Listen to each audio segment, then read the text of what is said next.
안녕하십니까, 홍한수입니다.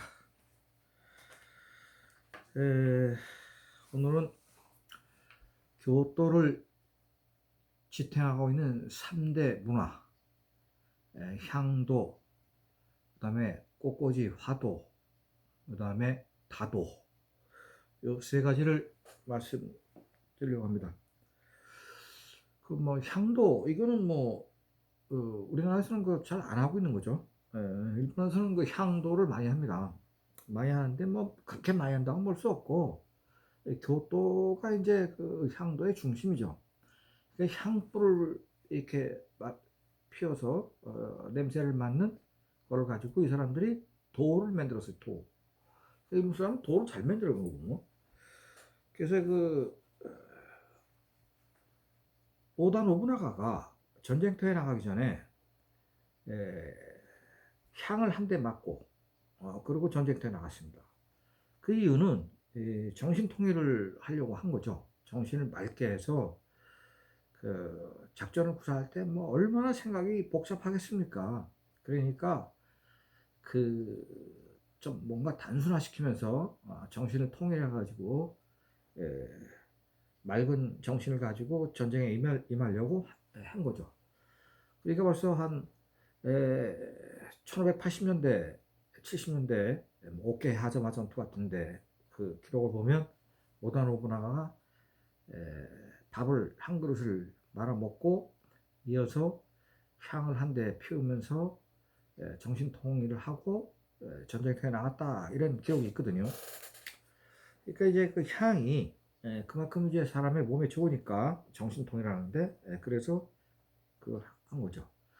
풍신수길이는 좀 그 대목에서는 약간 좀 천박해서 그런지 향불 피웠다는 말은 없습니다. 향을 맡았다는 얘기는.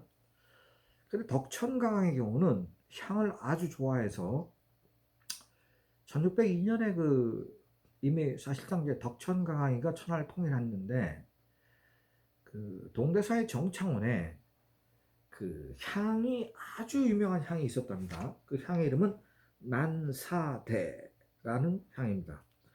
이게 일본에서 가장 오래된 향인데 서기 900년대에 동남아에서 온 향이라고 합니다. 무려 11.6kg짜리가 지금 남아있다고 하는데 1602년에 자기가 천하통일을 하고 나서 정창원의 보물을 조사하라고 자기 부하를 정창원을 보냅니다. 혼다라는 사람을 보냈는데 혼다는 전에 한번 말씀드렸는데 본전이라고 쓰는 게 아니라 본다, 말을 다짜 씁니다. 우리 본자에다가 덕천강의 오른팔입니다. 무려 5만 석의 픽도 가로했죠. 그러니까 5만 석의 신하는 일본 정부에서 그 사람이 유일했습니다. 이 사람을 보내가지고 정창원에 있는 모든 보물을 조사를 했는데 거기서 난사대라고 하는 11.6kg의 침향이 이제 발견이 된 겁니다. 이게 동남아에 어디서 왔냐라는 기록은 없지만 추정컨대 베트남의 침향일 가능성이 높습니다. 그래서 이 침향이라는 거는 향나무가 벼락을 맞아가지고 땅속에 묻혀서 300년 정도 지나서 향으로 된 게 이제 침향이고 아주 고가죠. 그래서 이 침향이 정창원의 보물 목록에서 발견이 됐는데 한 30년 전에 일본 학자들이 난사대 침향을 조사를 했습니다. 했더니 무려 17군데가 누가 도려낸 흔적이 있다라는 겁니다. 그러니까 11.6kg가 남았지만 실제로는 그거보다 훨씬 컸는데 도려냈다는 거죠. 그래서 그 도려낸 사람이 누구냐 알 수가 없죠. 그런데 혼다가 분명히 오다 노부나가가 향을 맡고 전쟁터에 나가면서 오키하자마 전투 같은 데 대승을 거뒀으니까 그런 얘기를 들었기 때문에 이 향을 아마 잘라오라고 얘기를 했다고 좀 추정하고 있습니다. 그래서 실제로 오다 노부나가가 맡았던 향도 전쟁터에 나가기 전에 맡았던 그 향도 이 난사대라는 일본 최고의 가장 오래됐으면서 천하제일의 명향이라고 하는 이 향을 잘라서 맡았을 것이다 라는 설도 있습니다. 그러니까 아마 덕천강 입장에서도 오다 노부나가가 그걸 맡았다니까 한번 맡고 싶었겠죠. 그래서 이 향을 맡았는지 안 맡았는지는 알 수 없습니다. 지금 기록이 불명입니다. 그 다음에 이 향을 잘라 갔는가도 정확하게 나오지 않습니다. 그런데 혼다를 통해서 동대사의 보물 목록을 조사하라고 했다는 것은 신복을 사실은 필두가로면 국무총리나 마찬가지인데 국무총리 정도 되는 인물이 거기 가서 그걸 했다는 것은 그만큼 뭔가 의미심장한 그 미션 뭐 사명이 있기 때문에 이제 보낸 것 같은데 아마 혼다의 입장에서도 오다 노부나가 덕천강한테 잘 보이기 위해서 이걸 충분히 갖다 바쳤을 개연성이 있습니다. 자, 그런데 기록에 남아있는 걸 보면 덕천강이는 베트남의 그 국왕인 베트남의 호에라는 도시가 있습니다. 지금도 있죠. 후에죠, 후에. 그 후에 국왕한테 그 베트남의 침향을 좀 자기한테 좀 보내주면 안 되겠냐라고 부탁하는 편지를 썼습니다. 그러니까 이제 1580년대 이후에 일본이 그 베트남하고 무역을 많이 했는데 1600년대에 이제 덕천강아이가 집권을 하고 난 이후에는 뭐 무역이 더 굉장히 규모가 커졌죠. 그때 쌍방이 이제 무역을 하니까 베트남의 그 후에 국왕한테 그거를 보내달라고 해서 베트남의 국왕이 3kg짜리 침향을 300년 이상 된 거를 보내줬습니다. 약 3kg를 보내줬어요. 3kg. 그래서 이 덕천강아이가 그 3kg 중에 평생 동안 700g만 맞고 세상을 떠났습니다. 죽었는데 2.3kg가 남아있죠. 지금 그 동경 국립박물관에서 그걸 보관하고 있는데 아마 굉장히 그걸 아꼈던 모양이에요. 사실은 뭐 평생 동안 자기가 정말로 그 향에 몰두하고 좋으면 그냥 아낌없이 막 해야 될 텐데 아꼈죠. 그래서 700g만 맞고 죽었는데 사실은 이제 덕천강의 성격이 굉장히 구두쇠죠. 그 사람이 되게 구두쇠입니다. 그래서 아마 그걸 아끼려고 그랬던 걸 보입니다. 오다 노부나가, 그 다음에 풍신수길, 그 다음에 덕천강이는 흔히들 뭐 세 사람의 성격을 뭐 여러 가지로 많이 비유를 하는데 세 사람의 식성을 보면 오다 노부나가는 그 밥을 굉장히 빨리 먹었습니다. 그래서 밥을 빨리 먹기 위해서 물 말아가지고 오신고 일본 말 뭐 닭광 같은 반찬 그거 몇 조각 먹고 그러고 나서 향을 맡았는데 한번 물 말아서 그거 한 공기 먹는 거야 뭐 얼마 시간도 안 걸릴 거 아닙니까? 그래서 성질이 급하니까 밥도 빨리 먹었대요. 그래서 빨리 죽었어요. 49살에. 풍신수길이는 위가 나빠가지고 쌀 알을 반 토막을 내서 그걸 죽을 써서 먹었다고 합니다. 그러니까 그 조그만 쌀 알을 칼로 반 토막을 내려니까 그 밑에 있는 하인들이 시간이 좀 걸렸겠죠. 그래서 그냥 쌀 알만 가지고 죽을 써도 되는데 그걸 반 토막을 내서 죽었다. 그러면 이제 아무래도 좀 더 부드러워지겠죠. 이 죽이. 그래서 그 죽을 뜨거운 죽을 후후 불어가면서 좀 먹긴 먹었는데 또 성질이 급하니까 그 뜨거운 죽을 떠먹지 못하고 거기다 물만 하고 찬물 부어서 좀 빨리 먹었죠. 그래서 62살에 죽었습니다. 오다 노부나가 49살에 죽었고 성질이 급한 대로 일찍 죽었죠. 뭐 죽임을 당한 거지만 풍신수길이는 죽을 떠먹으면서 62살까지 해서 오다 노부나가보다는 13살 더 살았죠. 덕천강아이는 보리밥을 주로 먹었습니다. 왜냐하면 덕천강아이가 오래 살기 위해서 뭐 산의 진미는 뭐 다 먹어볼 수 있는 위치에 있었지만은 보리밥이 소화가 잘 되니까 그 보리밥을 즐겨서 먹었죠. 그래서 보리밥이 또 소화가 잘 되잖아요. 그러니까 그래서 덕천강이는 73살까지 살았습니다. 본인이 식사를 아주 느긋하게 오랫동안 걸쳐서 오랜 시간에 걸쳐서 앞에 있는 오다는 뭐 단 3분 그다음에 풍신수길은 뭐 한 10분. 이 사람은 거의 뭐 1시간 가까이 걸려가지고 보리밥을 천천히 먹으면서 부하들이 전하께서는 왜 이렇게 보리밥을 자주 드십니까? 하니까 이게 소화가 잘 된다고. 그래서 오래 살았지만 마지막에 죽을 때를 보면 덴뿌라를 먹다가 덴뿌라가 목에 걸려서 죽었죠. 그러니까 이제 덴뿌라라는 거는 그 스페인이나 포르투갈에서 전래된 음식이잖아요. 그래서 덕청가이나 오다노보나나 다 덴뿌라를 다 좋아했는데 이 덴뿌라가 이제 목에 걸려 죽었다라는 거는 이 사람이 벌써 이미 위암 환자였기 때문에 그게 목에 걸린 거지 아마 식도암일 가능성도 높습니다.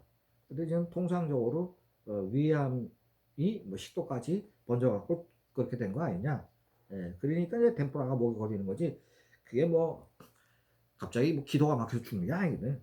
그러니까 위암으로 죽었다고 좀 봐야 되는 거죠. 그렇게 해서 이 세 사람의 식성이 아주 차이가 나는 거죠. 거기서 이 성질을 급한 대로 빨리 하는 겁니다.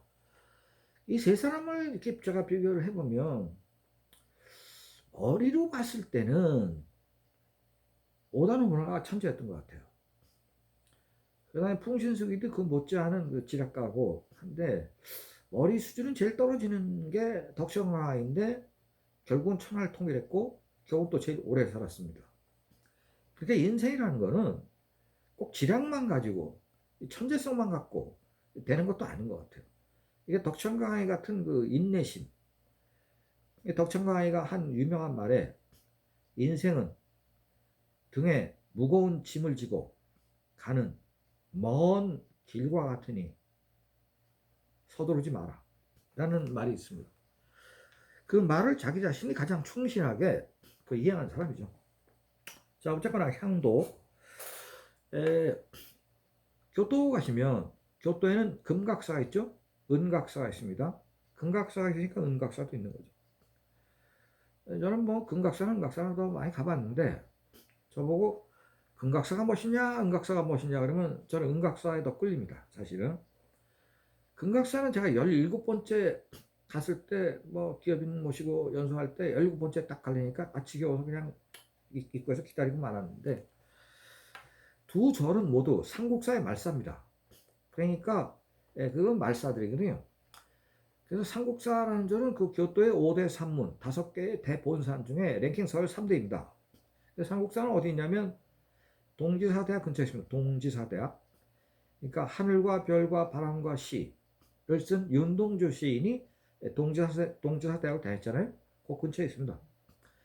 저는 그 뭐 삼국사 갈 때도 삼국사를 보러 가는 사람이 윤동주 시인의 그 흑백 사진이 먼저 그 떠올라서 그 학교 앞을 지나면서 걸어가는데 삼국사는 그냥 결국 뒷정이 돼 버렸고 그 윤동주 생각이 그렇게 나더라고요. 왜 그런지 뭐 역시 한국 사람이니까 그렇겠죠. 이 양반이 여기서 대학교 2학년 때 학병 끌려가서 죽었구나 뭐 이런 생각하면서 가슴이 애잔하게 바로 그 삼국사도 아주 대가람이죠. 대가람입니다. 예. 이 대가람이라는 건 뭐 대웅전이 뭐 3층 높이 큰 거 뭐 그런 건 아니고 그 일본 절들은 그 스님들이 전부 결혼을 하잖아요. 애도 낳고 그러니까 막상 들어가 보면 대웅전 있고 작은 암자들이 쭉 있는데 말이 암자지 그 가정집이거든요. 그 가정집들이 쫙 늘어서 있고 그 하나하나 암자입니다. 자 바로 그 삼국사의 말사가 그 금각사 은각사인데 바로 은각사.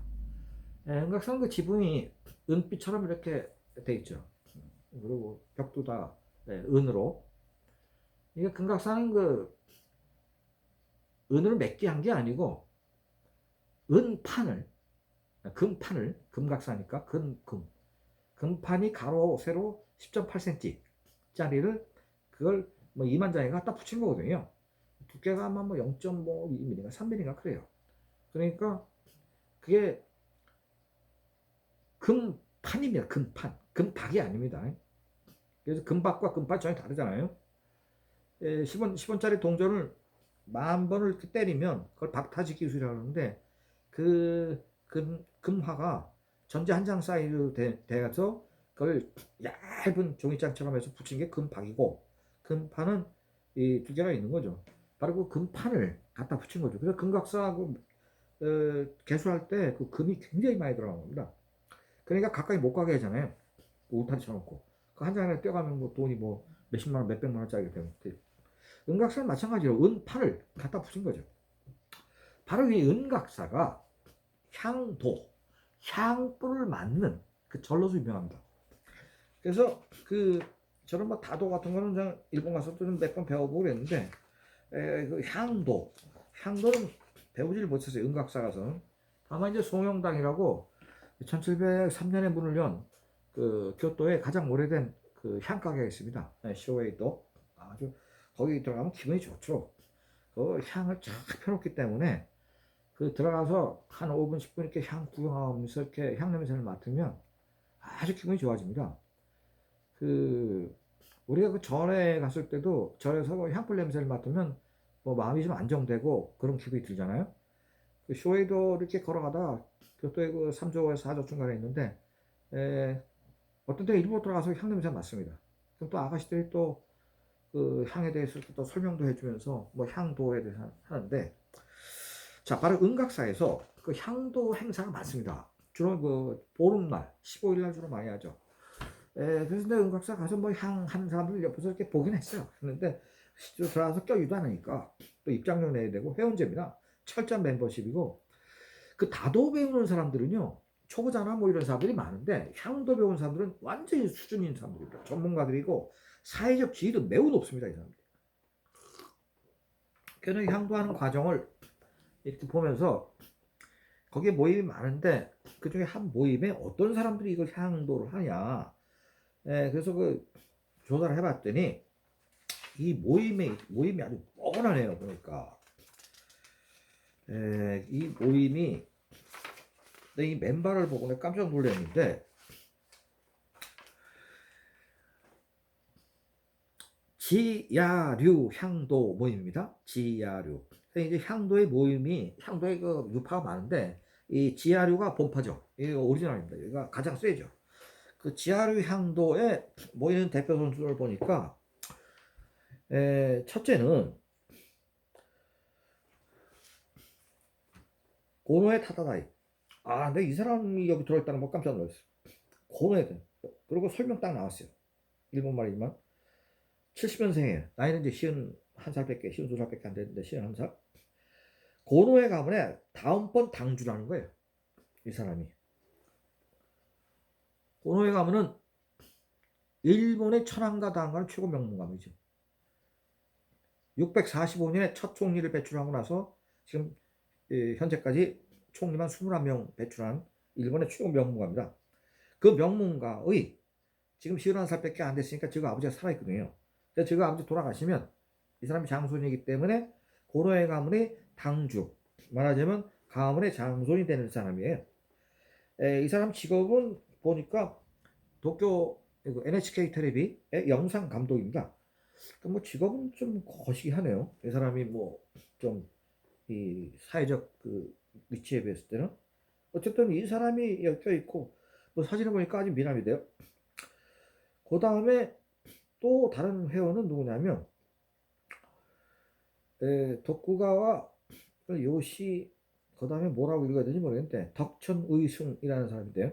이 사람은 오와리 덕구가의 당주입니다. 현재 당주야 현재. 그러니까 덕구가 가문이 그 덕천강의 시대에 이제 세 개로 쪼개지는데 그 오와리가 이제 나고야입니다. 오와리라는 건 나고야를 얘기하는 거죠. 나고야의 그 아들한테 나고야를 하나 떼어주죠. 아들이 총 13명이기 때문에 그래서 7남, 9남, 13남한테 떼어주는데 7남한테 이제 오와리 쪽을 떼어줬고 그러니까 나고야 일대 다 떼어준 겁니다. 그러니까 뭐 아이치현 일대 나고야는 뭐 그냥 하나의 시이고 아이치현 일대 다 떼어줘 버리고 그리고 이제 저쪽에 와카야마 쪽에도 하나 그 떼어주고 그 다음에 또 시코쿠에 다카마스 쪽에 하나 떼어주고 뭐 이렇게 했거든요. 그런데 오와리 쪽에 떼어준 게 가장 끝발이 있는 겁니다.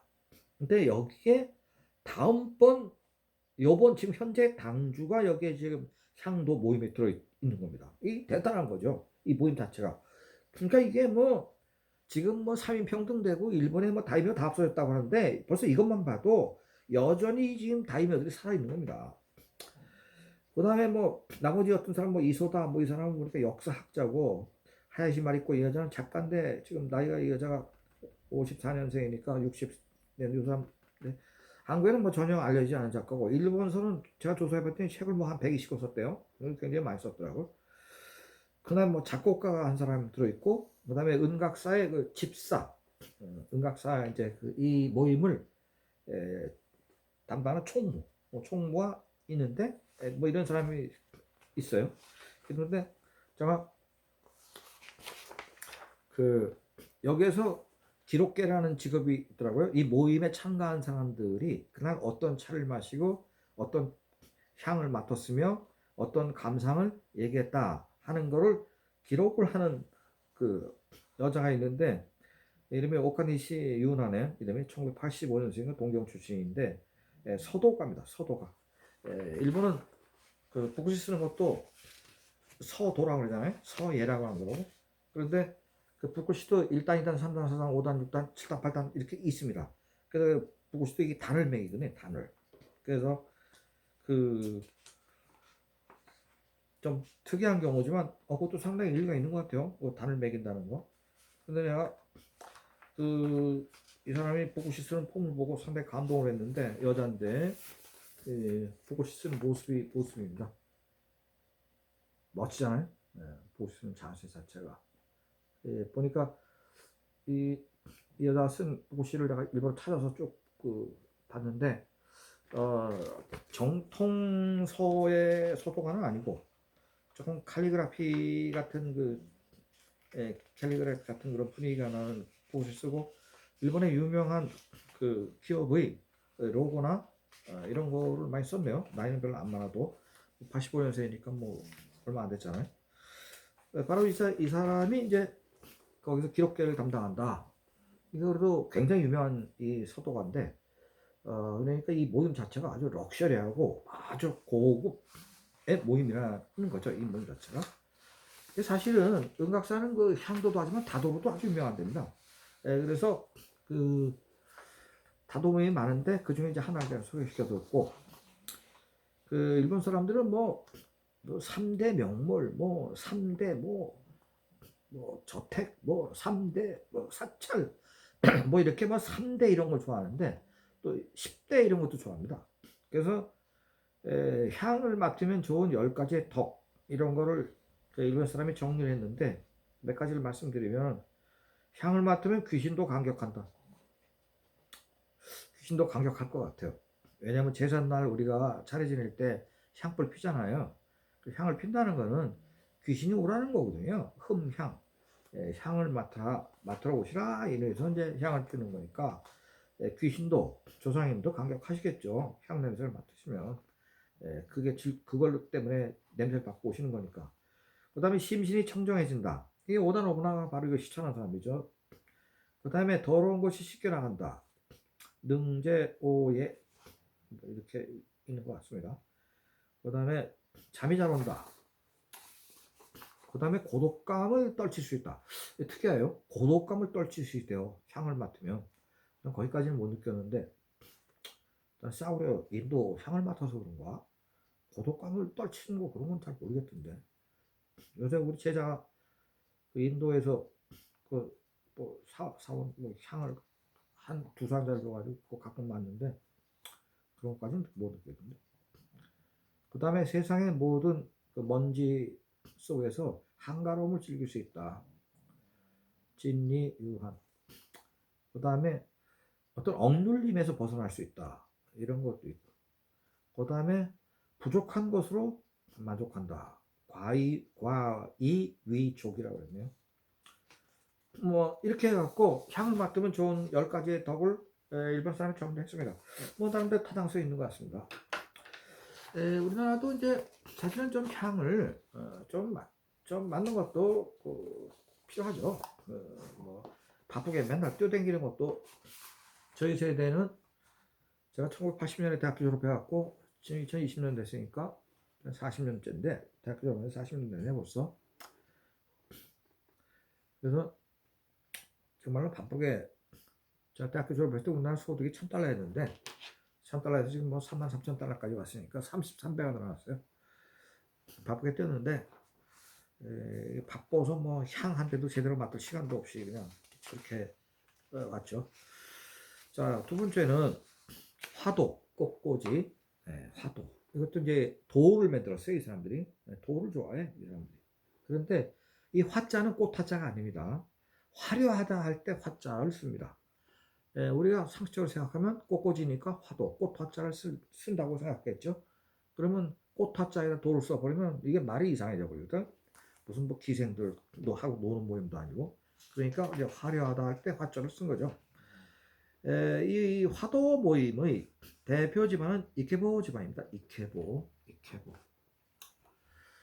교토의 3가하고 4가 중간, 3조와 4조 중간에 육각당이라는 데가 있습니다. 육각당. 일종의 뭐 종로 비슷한 거죠. 그 육각당을 가면 원래 육각당은 육각이라는 집안, 록가쿠라는 집안이 있습니다. 그 집안에서 만든 종이 있는 데인데, 이게 이제 록가쿠 집안이 이제 세월에서 밀려나니까, 그 종이 있으니까 저 절이 있잖아요. 그 절이 이제 지금 정법사라는 절인데, 1462년에 정법사 스님이 1462년 같으면 응인의 난이 1465년에 일어나거든요. 그러니까 3년 전인데 이미 세상이 어지럽기 시작하는 겁니다. 그러니까 이 이케보라는 스님이 세상을 아름답게 하기 위해서, 세상을 아름답게 하기 위해서 뭘 할 것인가? 연불을 할 것인가? 향을 피울 것인가? 근데 그게 아니고 꽃 한 송이가 세상을 아름답게 한다라고 생각을 해서 이 소위 이케바나, 소위 화도를 맺는 거죠. 그래서 다치바나를 하는데 이게 이제 화도를 보고 쉽게 얘기하면 이게 뭐 이케바나라고도 하고 뭐 다찌바나라고도 하고 뭐 하나바나라고도 하고 이런데 이게 일본에서는 그냥 이케바나가 그러면 화도라고 하거든요. 그 얘기는 이 스님의 이름이 이제 이케이기 때문에 이케바나로 된 건데 다치바나라는 거는 제가 이 화두를 조금 설명하려고 이거 갖고 왔는데 이 다치바나라는 건요 이렇게 꽃을 이렇게 짧게 심지 않고 높이 1m 이상으로 이렇게 쫙 세웁니다. 그래서 세운다는 말이거든요. 그래서 그게 화도의 일종입니다. 그럼 뭐 높이 커요. 1m 막 이렇게 되고 실제로 1월 1일 날 그 교토 시내 정월 초하는 날 일본 사람들이 신정을 하니까 돌아다니면 그 다치바나를 많이 세워놓습니다. 그 상점 앞에다. 그게 이제 다치바나고 그러니까 정확하게는 화도 중에서 한 장르지 그게 다치바나가 화도를 100% 의미하는 것은 아니다 이런 거죠. 그리고 보통 이제 일본의 화도는 이렇게 꽃을 뭐 요란하게 많이 꼽질 않고 이렇게 보통 뭐 한 송이 꼽는 것도 많습니다. 그래서 그런 이제 화도를 하는데 바로 이제 이 이케바나의 이케보 집안 지금 현재 이 집안이 보니까 무려 45대째입니다. 45대 스님의 자손들이 45대 내려왔어요. 1462년에 일대가 시작해서 그러니까 이제 일본 스님들은 결혼을 하니까 자식을 낳으니까 그 자식들이 지금 45대 온 겁니다. 꽃 한 송이를 가지고 세상을 아름답게 하는데 그 격식과 절차가 이제 생기면서 600년의 역사를 쌓다 보니까 굉장히 이제 여러 가지 형태로 이게 발전을 하죠. 그래서 생화, 뭐 살아있는 꽃 가지고 하는 거고, 그러나 이제 꽃은 대개 이제 뭐 기구, 뭐 국화라든지 뭐 이렇게 이제 나름대로 그 꽃을 정해놨죠. 그런데 자기가 좋아하는 꽃 가지고도 해라. 그래서 이제 자유화, 마음대로 자기 꽃을 가지고 그래서 이렇게 뭐 꼭 국화라든지 이런 뭐 풍라이라든지 무슨 뭐 이런 거가 아니고 그냥 네가 좋아하는 꽃 갖고 해도 된다 해서 자유화. 그 다음에 세우는 꽃꽂이를 보고 다치바나. 그러니까 그 제가 일본 가서 이렇게 좋은 식당이나 뭐 이런 데 들어가 보면 인류 식당에는 뭐 거의 꽃꽂이가 돼 있어요. 근데 그 꽃꽂이를 하는 게 그 본의 아닌 제가 봐도 진짜 예술이다 이런 걸 느낄 때가 있습니다. 그러니까 이런 그 꽃꽂이를 가지고 이걸 하나의 도로 만드는 경우가 뭐 일본에서 유리한 것 같아요. 그 우리 흔한 말에 그 월드오프 아스토리아 호텔이 나가 있는 나라는 선진국이고 그게 나가 있지 않은 나라는 후진국이다 이런 말이 있는데 바로 그 월드오프 아스토리아 호텔 이렇게 가보면 호텔도 뭐 좋은 호텔이긴 하지만은 그 생화 꽃꽂이 얼마 2만 원 항아리에다가 담아놓고 하잖아요. 그게 뭐 한 군데만 있는 것도 아니더라고.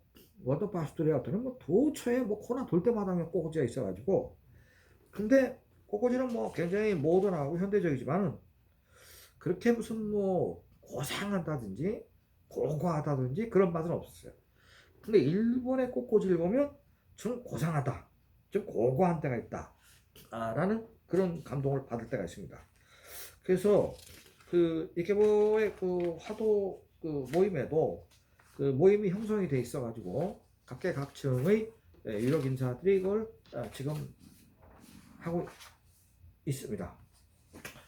자, 그 다음에는 이제 마지막 다도입니다. 다도. 뭐 다도는 뭐 다 아실 거고 모다노 브라가 뭐 찻잔 정치를 처음에 시작했죠.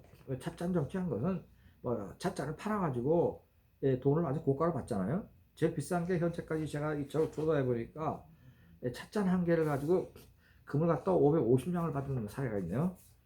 550냥 같으면은 제가 계산해 봤더니 금 9kg입니다. 금 9kg. 금 9kg면 아마 몇십억 될 겁니다.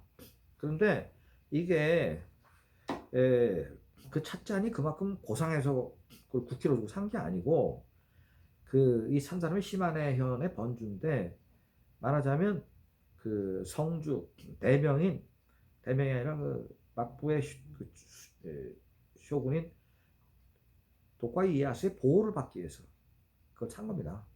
쉽게 얘기하면 나는 이걸 내가 살 테니까 우리가 세력이 약하니까 우리 시마네 번이 지금도 못 살고 옛날에도 못 살았어요. 지금도 재정 자립도가 5%밖에 안 되거든요. 그러니까 95%를 중앙정부에서 지원을 받지 않으면 시마네는 버틸 수가 없습니다. 5% 같으면 시마네는 공무원 봉급도 안 돼요. 그러니까 옛날에도 못 살았어요. 그러니까 이제 이 550냥 그러니까 한 양이 그때 한 뭐 16g 정도 되는데 합치면 한 뭐 9kg 나오는 겁니다. 이거 내가 비싸게 살 테니까 날 보호해달라 이 얘기죠. 그러면 거기서 그 찻잔을 내려보낼 때 그 찻잔에다가 덕천강이 뭐 사인이 들어있고 하니까 적군이 쳐들어왔을 때 그거 보여주면서 네가 나를 치는 거는 내가 지금 덕천강의 보호를 받고 있는데 덕천강이를 공격하는 것과 똑같다. 이래서 보호를 받으려고 한 거죠. 그러니까 이 센노리키는 다도를 와비사비 정신으로 유한한 세상에서 청정하게 고요함을 절제된 기분으로 즐긴다 하는 게 이제 와비사비 정신인데 이게 이제 정치가들인 오다 노부나가나 풍신수길이나 덕천강에서 이제 보호에 대한 대가로서 찻잔을 주고 그 돈을 엄청나게 받아들인 찻잔 정치가 됨으로써 사실은 다도가 정치에서 오염된 거죠. 오염됐지만 쌍방의 필요에 의해서 이제 서로 그렇게 된 건데 이 다도는 지금 현재는 그 센누리큐의 그 17대 18대까지 나와서 센누리큐는 그 자식이 딸밖에 없어가지고 그 사이들한테 이제 넘어가면서 아주 복잡하게 이제 족보가 형성이 되는데 단적으로 얘기하면 우라센케와 오모테센케 두 개로 나눠져 있는데 우라센케는 내부 센누리큐 자손 그 다음에 오모테센케는 껍데기 자손 이 뜻이거든요. 그러니까 내부 우라센케가 진짜입니다. 교토에 있습니다. 이거는 뭐 딸의 자손들로 내려왔기 때문에 뭐 그래도 어쨌든 센누리케 DNA가 있는 거고요. 오모테센케 DNA가 없습니다. 이건 그 직계라고 볼 수가 없는 거죠. 그 제자들이 나와서 한 거니까요. 그래서 그 우라센케가 지금 교토에서 그 여전히 지금 뭐 18대 당주가 다도를 하고 있죠. 일본의 총리가 1월 1일 날 그 상견례를 장관들한테 마치고 제일 먼저 가는 데가 바로 이 우라센케의 도쿄에 있는 우라센케 집안에 가서 차를 마시면서 그 우라센케 당주한테 덕담을 듣는 걸로 신년 일과를 시작합니다. 그래서 그 차 한 잔에 그거를 중시하는 마음, 이 다도가 형성되면서 굉장히 힘들고 복잡하고 센노리큐가 할복 자살로 인생이 끝났지만은 센노리큐의 정신, 와비사비의 정신이 남아가지고 그것이 다도가 형성이 되고 일본에 수많은 다도의 유파들이 생기고 우라센케가 그 중심이 돼서 다도의 정신을 일본의 가슴속에 머릿속에 가르쳐주고 있는 거죠. 그래서 자 다도가 갖고 있는 정일한 미의식, 그 다음에 꽃꽂이가 갖고 있는 평화를 기원하는 마음, 그 다음에 향도가 갖고 있는 아름다운 정신, 마음 기르기, 이것이 교토가 가장 이것이 부흥됩니다. 저도 그 교토의 묘히암에 가서 센노리키가 만든 다실이죠. 묘히암에 가서 다도를 배운 적이 있습니다. 동경 오크라 호텔에서 한번 배워야 되는데 거의 그쯤 되면 또 엉터리인 것 같아요. 교토 묘히암과에 비하면 너무 날림으로 그냥 하고 돈만 많이 받고. 그런데 교토의 묘히암에 가서 다도를 배우면서 제일 놀랬던 거는 그 다실이 해남 대웅사 일잠하고 거의 비슷하게 생겼더라고요. 그래서 왜 이게 이렇게 똑같으냐, 초가집으로. 그런 의문이 있었는데 해남 대웅사 일잠도 초이선사가 거기서 다도를 만들어서 우리나라 최초의 그 다도를 보급하기 시작하잖아요. 근데 실제로 우리나라의 그 다도가 생긴 거는 서기 530년경에 김대렴에 의해서 신라에서 생겼다고 그러거든요. 근데 제가 532년에 교토의 옆에 시가현에 백제사라는 절이 있습니다. 백제사를 수십 번 갔는데 어느 날 그 기업인 한 사람하고 백제사를 그때 한 30년 갔는데 기업인 한 사람이 쭉 갑자기 백제사를 걷다가 숲속으로 들어가더니 여기 야생차가 있다고 그런 얘기를 하셔서 저같이 까먹는 그게 야생차인지 뭔지 그냥 풀인 줄 알았는데 야생차라고 하더라고요. 그래서 스님한테 나중에 야생차 언제부터 이거 재배했냐 했더니 언제부터 모르겠는데 하여튼 옛날부터 잘하고 있었다고. 근데 그 절이 532년에 만든 절이거든요. 그러니까 옛날 스님 누군가가 절에서 차를 마시게 해서 야생차를 심었다는 거예요. 532년에. 그러니까 우리나라 다도가 굉장히 오래된 거죠. 일본은 다도가 뭐 센누리키 때 시작됐으니까 뭐 1580년대에 시작된 거고. 어쨌거나 뭐 너무 진고이즘, 자화자찬에 빠지면 광신적 애국주의도 될 필요도 없지만 일본은 이러한 향도, 다도, 꽃꽂이 이런 거를 잘 보존시켜서 발전하고 일본의 가정집을 가든지 료칸을 가든지 안에 도코노마가 있으면 도코노마에 항상 꽃꽂이가 있잖아요. 그리고 손님이 오면 차부터 한 잔 내오잖아요. 그리고 도코노마에 족자가 걸려있잖아요. 그림이. 그래서 차를 마시면서 꽃을 보면서 그 족자에 있는 그림을 보고 그걸 갖다 매달 갈잖아요. 그게 그 바쁜 현대인 바쁘게 사는 속에서도 그러한 그 고요함과 정의감을 느끼고 올 수 있는 그런 거는 뭐 일본 사람들이 좀 여유 있게 잘 하고 있는 것 같다라는 생각이 들고 제가 오늘 여기 꽃꽂이를 세워놨는데 이거는 임진왜란 때 끌려간 도공 2, 3평의 자손들이 만든 꽃병이라 제가 아주 좋아하는 꽃병입니다. 사이즈는 적어도 이 꽃병의 모양새나 꽃병에 그려진 그림을 보면 조선의 마음이 아직도 남아있는 것 같습니다. 요거는 57이죠, 57. 57입니다. 우루시입니다, 우루시. 일본말로. 요거를 만든 데는 이시카와현의 와지마라는 데서 이걸 만들었습니다. 와지마.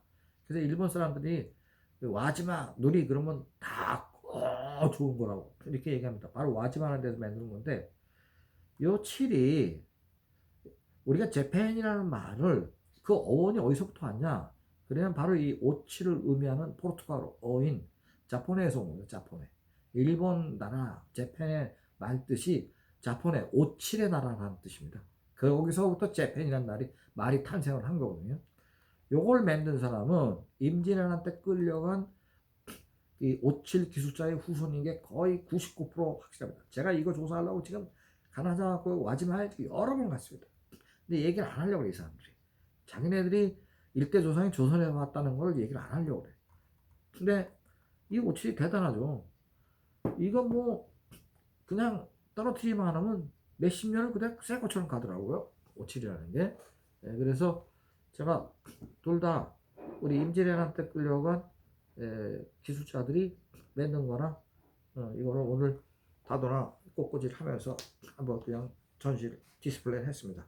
자, 감사합니다. 오늘은 일본의 교토를 버티는 3대 문화를 말씀드렸습니다. 네, 잘 쉬십시오. 감사합니다.